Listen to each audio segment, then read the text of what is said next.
The Chinese Communist Party's fling with capitalism is hitting a rough patch. Remember when China was hailed as the next economic power, ready to overtake the US? Well, that story is taking a turn. Now, people are questioning how socialist China really is these days. By 2023, state-owned enterprises made up 61% of China's largest companies, while private sector giants shrank to below 40%, a steep fall from 55.4% in 2021. Think back to the 1960s. You'd remember a China that seemed trapped in a cycle of self-destruction, where millions died during Mao's Great Leap Forward in the Cultural Revolution. Back then, the propaganda machine relentlessly attacked capitalists and imperialists. Then, out of nowhere, came one of history's most astonishing turnarounds.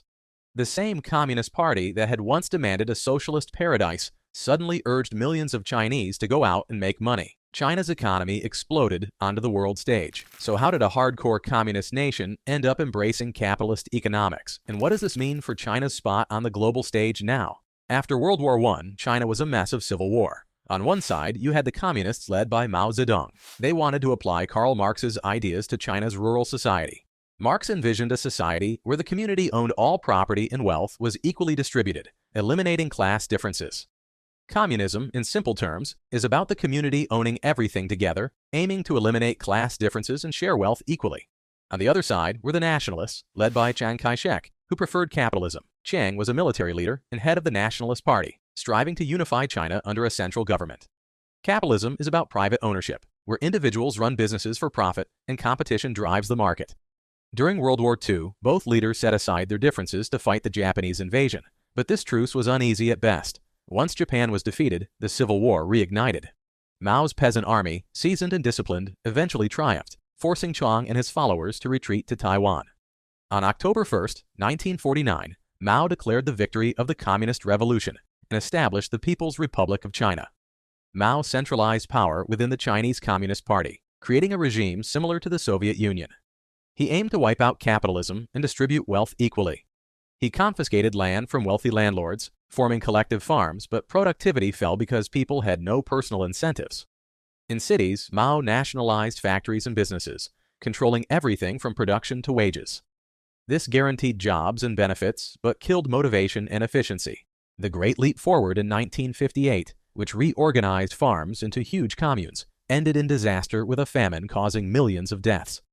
The government demolished around 30 to 40% of housing to get raw materials for collective projects. Meanwhile, in industry, tons of resources were wasted on projects that produced nothing useful. Up to 45 million people died from famine and disease, all because Mao's radical plans to turn small farms into urban communes, while boosting industrial production fell apart. By 1966, Mao launched the Cultural Revolution. The Cultural Revolution was Mao's big push to revive his vision of communism, aiming to purify the party and eradicate what he saw as capitalist influences. It was also a campaign by Mao, whose power had been significantly weakened by the catastrophic Great Famine of the 1950s, to re-establish control over the party by crushing his political rivals. Mao encouraged people, especially the youth, to rise against the establishment. Students, known as Red Guards, started targeting teachers, intellectuals, and anyone deemed an enemy of the revolution. This led to widespread chaos, with people being publicly humiliated, tortured, and sometimes even killed. This chaos ended only with Mao's death in 1976, leaving the economy in ruins. By 1967, China's total national production had dropped by nearly 10%, and by 1968, some areas saw their output fall by 41%. In Yunnan, state-owned industries were barely functioning, with output plummeting by almost two-thirds. After Mao's death, a power struggle ensued between reformers and hardliners. Deng Xiaoping, a veteran Communist Party leader, emerged as the leader, pushing for economic reforms. Even before this, people had started bending the rules, engaging in private businesses that thrived despite being illegal. Deng embraced these changes, breaking up communes and letting families lease land. He legalized private businesses and reduced government control over prices, allowing a new class of red capitalists to thrive. When Deng Xiaoping took charge in 1978, he revolutionized China's economy by freeing the private sector, embracing market forces, and opening up to the global economy. This set the stage for an extraordinary transformation. Back in 1978, China's GDP was just $149.5 billion. Fast forward to 2021, and it has skyrocketed to a staggering $17.8 trillion, an increase of over 80 times. This rapid growth catapulted China to the second largest economy in the world, just behind the United States, which had a GDP of $23.6 trillion in 2021. Despite this economic liberalization, Deng maintained a firm grip on political power. In 1989, when demands for democracy surged during the Tiananmen Square protests, Deng's government responded with repression, ensuring the Chinese Communist Party's control remained unchallenged. This balancing act between economic freedom and political control gave birth to today's China. Deng Xiaoping knew that opening China to the world was crucial. Since Mao Zedong and the Communists took over in 1949, China has been pretty isolated. Deng flipped the script by introducing special economic zones, SEZs, in the 1980s. These zones, starting near the Pearl River Delta in southern China, were game changers. SEZs had their own set of rules. They welcomed foreign technology and manufacturing, and operated with more freedom from government control over production and sales. This setup was designed to attract foreign businesses, and it worked. The first SEZs were a huge success, leading to the creation of more along China's coast for easier access to global markets. In August 1980, Shenzhen, Zhuhai, and Shantou in Guangdong Province became the first SEZs, quickly followed by Xiamen in Fujian Province in October. Foreign investment poured in, with 46% of all FDI heading straight into these zones, attracted by the almost limitless supply of cheap and efficient labor.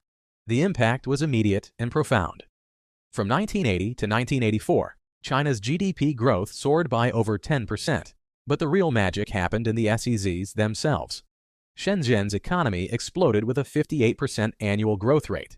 Zhuhai saw 32% growth, Shantou 9%, and Xiamen 13%. These zones didn't just boost local economies, they became drivers of national growth. SEZs contributed over 22% of China's GDP and 60% of its exports, and they provided jobs for over 30 million people.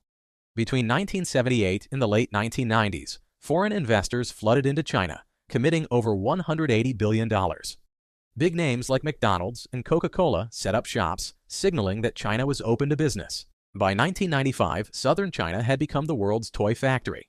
A whopping 60% of all international toys came from this region, with 3,000 factories employing over 1 million workers, most of them young women.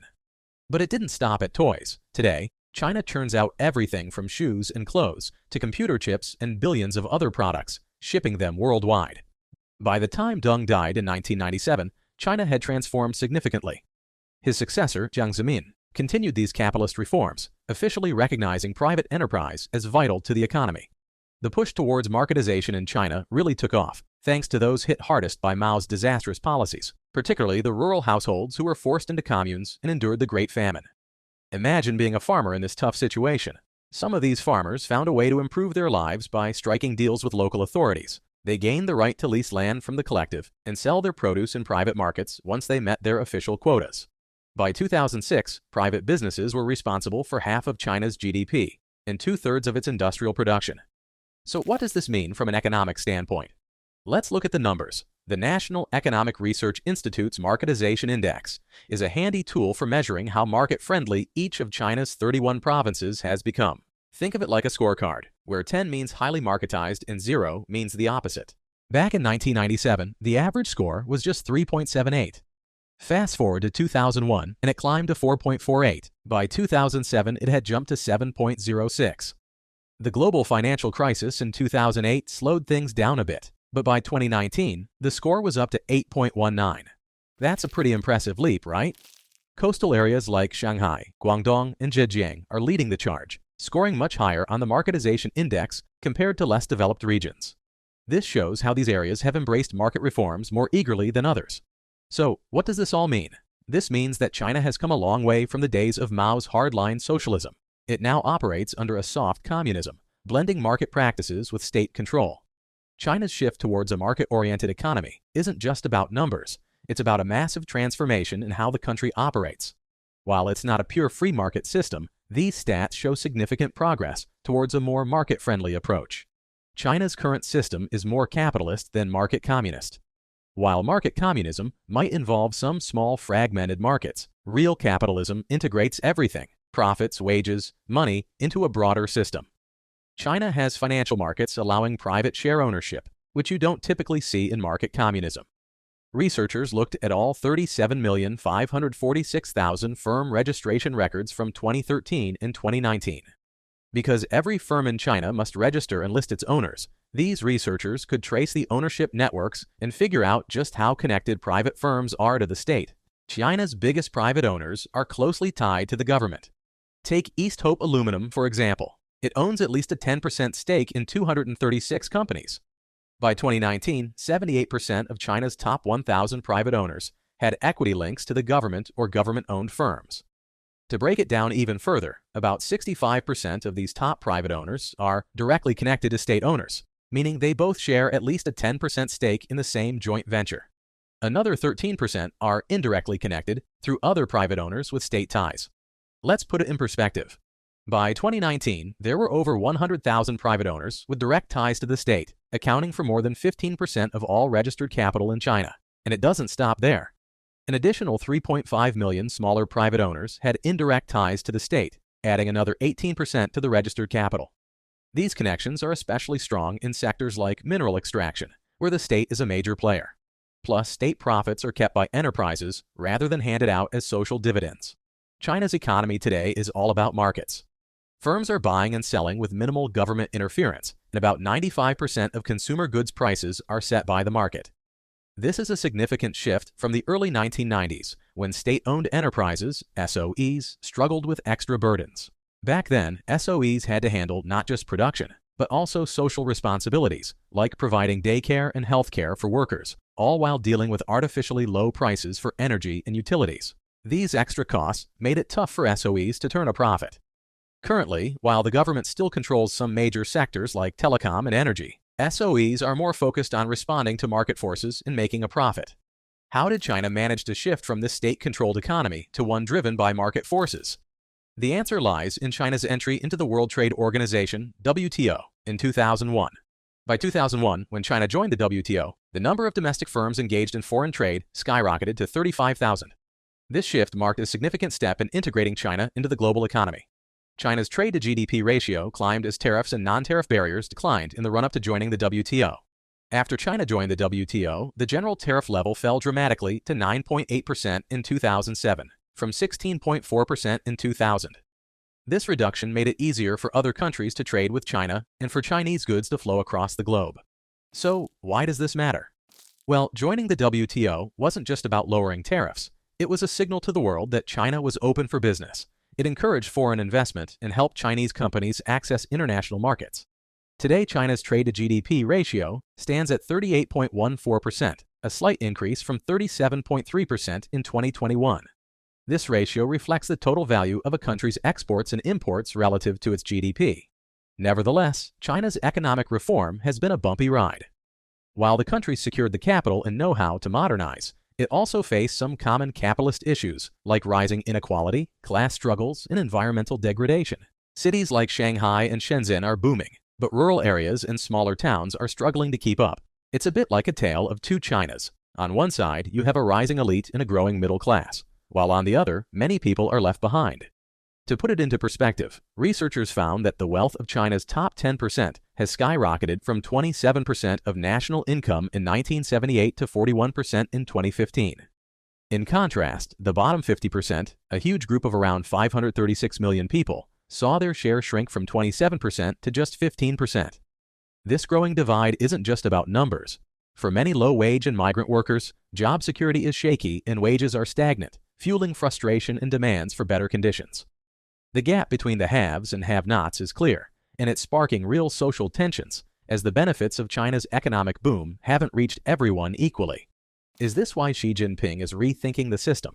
Before we get into the last part of the video, make sure to check out the link in the description for my best recommendation when it comes to further expanding our knowledge on a more personal scale. Xi Jinping, the president of China, seems to have a fresh vision. At the latest Party Congress, he proposed shifting away from an export-driven economy, focusing on advanced sectors and reducing inequality. Xi is bringing Marxism back into the spotlight, encouraging party members to dive back into classic works like the Communist Manifesto. This isn't just about revisiting old theories. It's also about taking action. Xi's administration is actively regulating stock market speculation and cracking down on monopolistic practices in China's booming $4 trillion tech sector. In 2021, China rolled out an ambitious 10-point plan set to run until 2025. This plan, launched by the State Council and the Communist Party's Central Committee, aims to overhaul regulations in the digital economy, covering everything from internet finance to artificial intelligence, big data, and cloud computing. Take Alibaba, for instance. The tech giant was slapped with a staggering $2.8 billion fine for abusing its dominant market position. This move was a clear signal. No company is too big to escape Xi's watchful eye, but it doesn't stop there. Tencent, another tech giant, was forced to end its exclusive music licensing deals. These deals had given Tencent a huge advantage in the music streaming market. And it's not just about big corporations. Platforms like Kuaishou, Tencent's QQ, Alibaba's Taobao, and Weibo were all ordered to clean up inappropriate child-related content. Has Xi Jinping's approach worked? It seems so. Since Xi came into power in 2012, China's GDP has more than doubled, skyrocketing from $8.53 trillion to $17.73 trillion. Today, China makes up about 20% of the world's GDP, a significant jump from 11% when Xi took office.